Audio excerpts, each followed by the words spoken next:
तेरी मेरी कहानियाँ से सभी अपडेट पाने के लिए बेल आइकन दबाएं। आज की कहानी है सबसे बड़ा रोग, क्या कहेंगे लोग। आज घर में किसी ने खाना नहीं खाया, सभी उदास थे। सभी को कल का इंतज़ार था, खास तौर से सिया को। वह सोच रही थी कि पता नहीं उसके माँ बाप यह सब जानकर क्या कहेंगे। अब तो उसे पछतावा होने लगा था, पर अहंकार के कारण वह अपनी गलती नहीं मान रही थी। माना पहली गलती उसकी है, पर गलती कमल की भी है। उसने भी उस पर हाथ उठाकर अच्छा नहीं किया। सबसे ज़्यादा तो मेनका जी दुखी थी।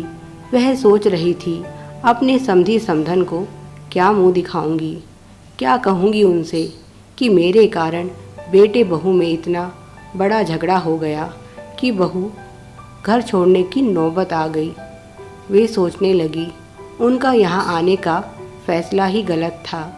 जैसे भी हो सिया और कमल को मना लूँगी और खुद गांव लौट जाऊँगी। अमायरा और आरव भी अपने माता पिता के झगड़े के कारण दुखी थे, पर वे इसमें कुछ नहीं कर सकते थे जब तक कि उनकी माँ अपनी गलती के लिए माफ़ी ना मांगे। उन्हें भी नाना नानी से आशा थी कि वे उनकी माँ को समझा सकते हैं और उनके घर को बिखरने से बचा सकते हैं। सबकी रात आंखों में कटी। रात से किसी ने कुछ नहीं खाया। यह सोचकर सुबह सिया ने सबके लिए नाश्ता बनाया, पर किसी ने भी नाश्ते को हाथ तक नहीं लगाया। कमल ने सबके लिए बाहर से नाश्ता मंगवाया। मेनका जी ने उसे बहुत समझाने की कोशिश की, पर वह बोला, खाना तो बहुत दूर की बात है, अब मैं इस औरत के हाथ का पानी भी नहीं पीऊँगा। आज सिया ने पलटकर कमल को कोई जवाब नहीं दिया। आज वह शांत थी। शायद उसे अपनी गलती समझ आ गई थी। दोपहर को सिया के माता पिता भी आ गए। अमायरा और सिया ने उनके लिए चाय नाश्ते का प्रबंध किया। वे दोनों भी महसूस कर रहे थे कि घर में कुछ तो गड़बड़ है। सभी के लटके हुए और उदास चेहरे देखकर उन्हें अंदेशा हो गया था कि कोई बहुत बड़ी समस्या है। सिया के पिताजी ने मेनका जी से पूछा, समधन जी, सब कुशल मंगल तो है, हमें ऐसा क्यों लग रहा है कि जैसे कुछ हुआ है। मेनका जी बोली, अब मैं आपको क्या बताऊं। कमल बोला, माँ आप रहने दीजिए, मैं इन्हें सारी बात विस्तार से बताता हूँ। और कमल ने उनके आगे सारी बातें बता दी। सिया अपराधी की तरह चुपचाप सर झुकाए सब कुछ सुन रही थी। सारी बातें सुनने के बाद सिया के पिताजी बोले, समधन जी, सबसे पहले तो मैं अपनी बेटी की तरफ से हाथ जोड़कर आपसे माफ़ी मांगता हूँ। उसकी भूल माफ़ी के योग्य तो नहीं, पर अपनी बेटी समझकर उसकी इस भूल को क्षमा कर दीजिए। मेनका जी बोली, आप ऐसी बातें कहकर मुझे शर्मिंदा मत कीजिए। वह बोले, आपका दिल बहुत बड़ा है। सच कहूँ शर्मिंदा तो आज मैं हो गया हूँ अपनी बेटी के कारण। फिर उन्होंने कहा, बेटी तुमसे हमें ऐसी आशा नहीं थी। आज तुम्हारे कारण मैं तुम्हारे परिवार से नज़रें मिलाने के काबिल नहीं रहा। तुमने क्या सोचकर यह सब किया, और इतना सब होने के बाद भी तुमने अभी तक अपनी सास से माफ़ी तक नहीं मांगी। तुम ही बताओ हम किस मुंह से दामाद जी को कुछ कहें। उन्होंने जो किया वह बिल्कुल सही है। शायद उनकी जगह मैं होता तो मैं भी यही करता। यह उनकी माँ के ही संस्कार हैं जो तुम अभी तक इस घर में हो। अगर इनकी जगह कोई और होता तो तुम अभी तक अपने मायके में होती। सिया की माँ बोली, बेटी गलती इंसान से ही होती है, तुमसे भी हुई है। अच्छा होगा कि तुम अपनी गलती मानकर अभी इसी समय अपनी सास से माफ़ी मांगो। अगर तुम यह चाहती हो कि तुम्हारी इस गलती में हम तुम्हारा साथ दें, तो यह हमसे नहीं होगा और ना ही हम तुम्हें मायके आने की इजाज़त देंगे। इस तरह से लड़ झगड़ कर मायके आ बैठना किसी समस्या का समाधान नहीं। समझदारी तो इसमें होती कि तुम अपने घर की समस्या को खुद ही सुलझा लेती और इस तरह से हमें यहाँ नहीं आना पड़ता। जैसा व्यवहार तुमने अपनी सास के साथ किया, अगर वैसा ही तुम्हारी भाभी मेरे साथ करे तो तुम्हें कैसा लगेगा?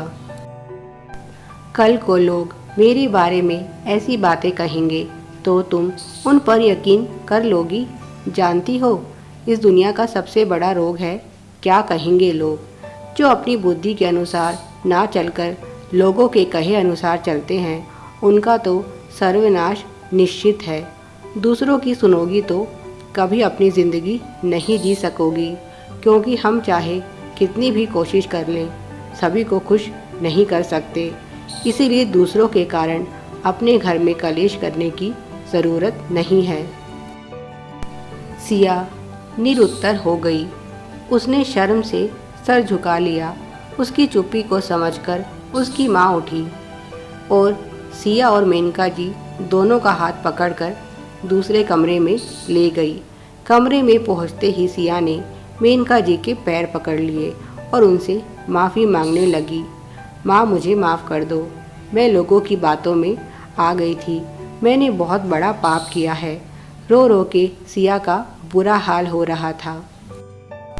इधर सिया के पिताजी कमल से माफ़ी मांगने लगे।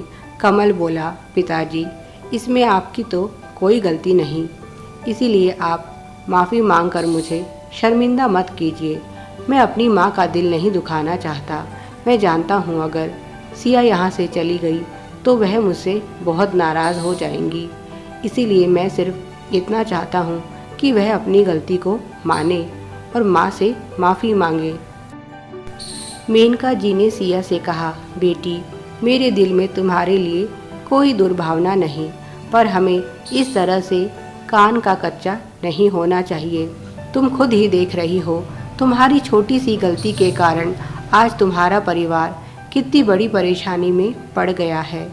चलो अब रोना बंद करो और बाहर चलो। बाहर आकर उन्होंने कमल से कहा, बेटा, हमारे बीच के सारे गिले शिकवे दूर हो गए हैं।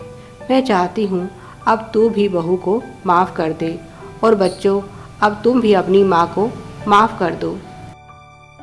सारा परिवार फिर से एक हो गया और यह सब देखकर मेनका जी बहुत खुश हुई। उनके दिल पर से एक बहुत बड़ा बोझ उतर गया।